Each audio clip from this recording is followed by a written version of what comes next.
আমার প্রিয় শ্রোতা বন্ধুরা, আজকে আমি আপনাদের সুকুমার রায়ের একটি গল্প শোনাচ্ছি। গল্পের নাম জালিয়াত।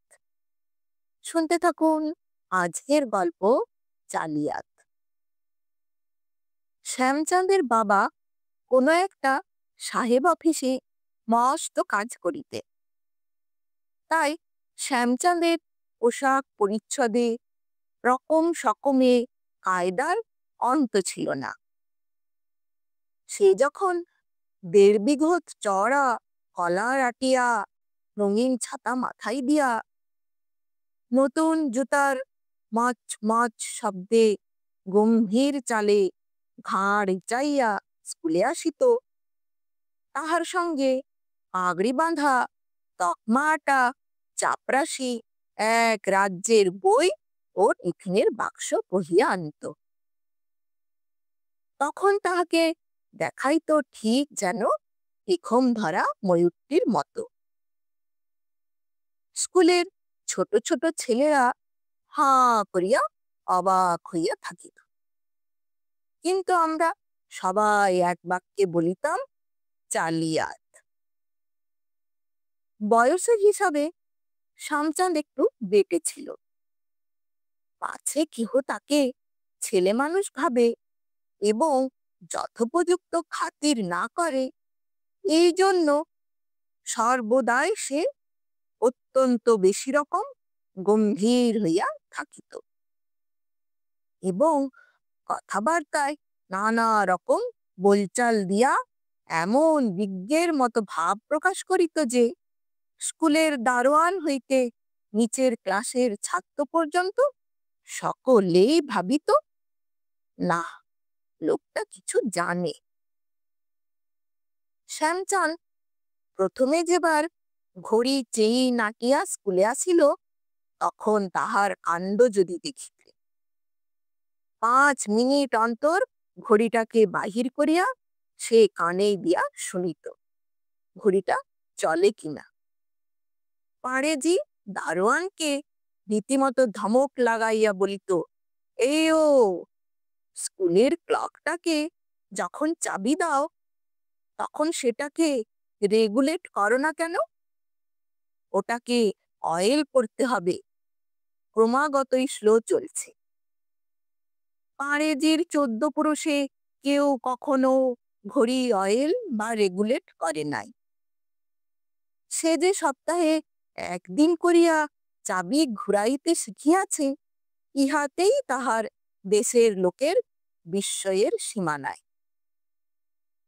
কিন্তু দেশ ভাইদের কাছে মান রক্ষা করিবার জন্য সে ব্যস্ত হইয়া বলিয়া উঠিল, হা হা, আভি হাম রেংলিট করবে। পাড়েজির উপর এক চাল চালিয়া শ্যামচাঁদ ক্লাসে ফিরিতেই এক পাল ছোট ছেলে তাহাকে ঘিরিয়া ফেলিল। শ্যামচাঁদ তাহাদের কাছে মহা আড়ম্বর করিয়া slow, fast, main, spring, regulate প্রভৃতি ঘড়ির সমস্ত রহস্য ব্যাখ্যা করিতে লাগিল। একবার আমাদের একটি নতুন মাস্টার ক্লাসে আসিয়াই শ্যামচাঁদকে খোকা বলিয়া সম্বোধন করিলেন। লজ্জায় ও অপমানে শ্যামচাঁদের মুখ একেবারে লাল হইয়া উঠিল। সে আমতা আমতা করিয়া বলিল, আজ্ঞে, আমার নাম শ্যামচাঁদ ঘটক। মাস্টার মহাশয় অত কি বুঝিবেন, বলিলেন, শ্যামচাঁদ, আচ্ছা বেশ, খোকা বসো। তারপর কয়েকদিন ধরিয়া স্কুল শুদ্ধ ছেলে তাহাকে খোকা খোকা বলিয়া অস্থির করিয়া তুলিল। কিন্তু কয়দিন পরে শ্যামচাঁদ ইহার প্রতিশোধ লইয়া ফেলিল। সেদিন ক্লাসে আসিয়াই পকেট হইতে কালো চোঙার মতো কি একটা বাহির করিল। মাস্টার মহাশয় সাদাসিধে ভালো মানুষ, তিনি বলিলেন, কি হে খোকা, থার্মোমিটার এনেছো যে, জ্বর টর হয় নাকি? শ্যামচাঁদ বলিল, আজ্ঞে না, থার্মোমিটার নয়, ফাউন্টেন পেন। শুনিয়া সকলের চক্ষু স্থির। Fountain pen! মাস্টার এবং ছেলে সকলেই উদ্গ্রীব হইয়া দেখিতে আসিলেন ব্যাপারখানা কি। শ্যামচাঁদ বলিল, এই একটা ভালকেনাইট টিউব, তার মধ্যে কালি ভরা আছে। একটা ছেলে উৎসাহে বলিয়া উঠিল, ও বুঝেছি, পিচকিরি বুঝি।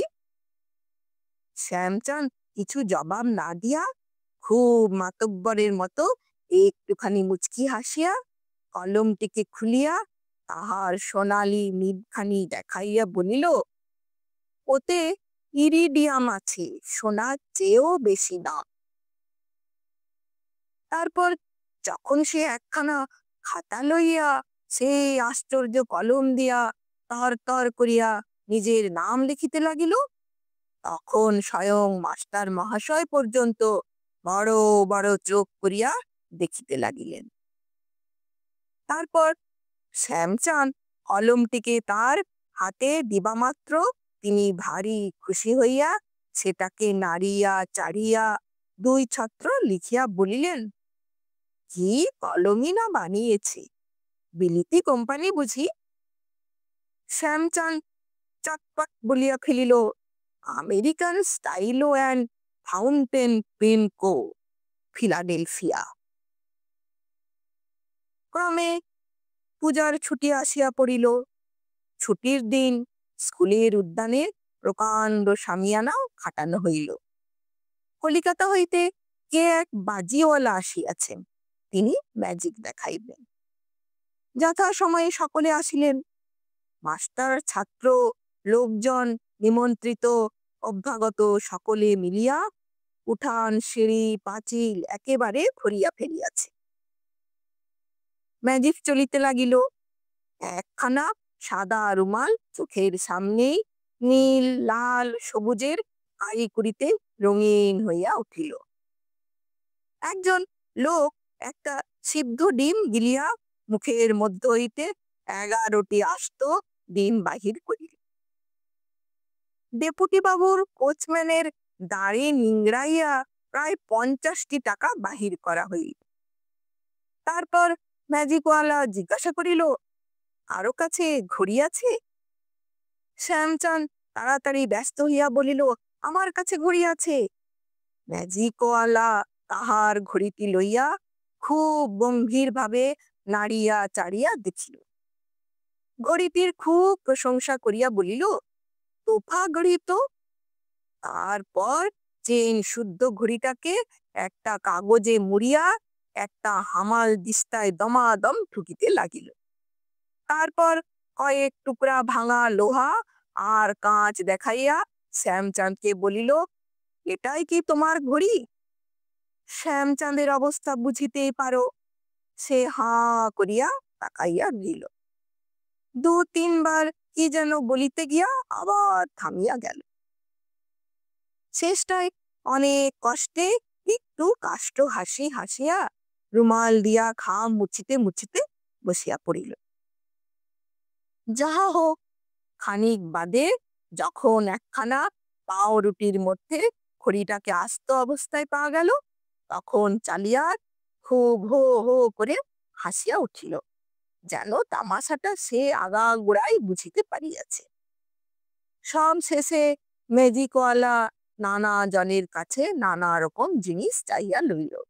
চশমা, আংটি, মানিব্যাগ, রূপার পেন্সিল প্রভৃতি 8-10টি জিনিস সকলের সামনে একসঙ্গে পোঁটলা বাঁধিয়া শ্যামচাঁদকে ডাকিয়া তাহার হাতে পোঁটলাটি দেওয়া হইল।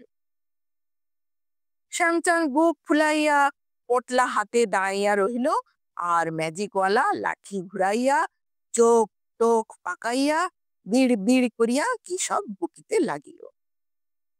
তারপর হঠাৎ শ্যামচাঁদের দিকে ভ্রুকুটি করিয়া বলিল, জিনিসগুলো ফেললে কোথায়? শ্যামচাঁদ পোঁটলা দেখাইয়া বলিল, এই যে।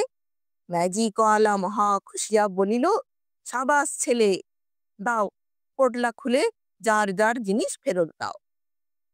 শ্যামচাঁদ তাড়াতাড়ি পোটলা খুলিয়া দেখে তাহার মধ্যে খালি কয়েক টুকরো কয়লা আর ঢিল। তখন ম্যাজিকওয়ালা তম্বি দেখে কে, সে কপালে হাত ঠুকিয়া বলিতে লাগিল, হায় হায়, আমি ভদ্রলোকের কাছে মুখ দেখাই কি করে, কেনই বা ওর কাছে দিতে গেছিলাম। ওহে, ওসব তামাশা এখন রাখো, আমার জিনিসগুলো ফিরিয়ে দাও দেখি। শ্যামচাঁদ হাসিবে কি কাঁদিবে কিছুই ঠিক করিতে পারিল না, ফ্যাল ফ্যাল করিয়া তাকাইয়া রহিল। তখন ম্যাজিকওয়ালা তাহার কানের মধ্য হইতে আংটি, চুলের মধ্য হইতে পেন্সিল, আস্তিনের মধ্যে চশমা, এইরূপে একটি একটি জিনিস উদ্ধার করিতে লাগিল। আমরা হো হো করিয়া হাসিতে লাগিলাম।